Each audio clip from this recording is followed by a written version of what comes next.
Guys, ito yung in-order ko. Ito, nag-order ako ng ganito kasi alam mo na, dito sa Middle East, ito yung pambansang pagkain natin, Indomie. At napakamura lang daw. Kaya nag-order naman ako.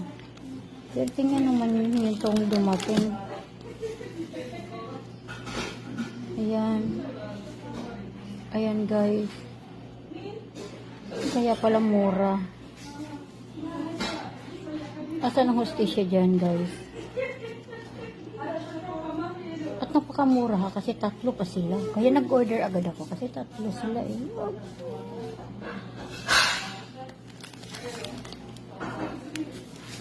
Ano hostesya nito?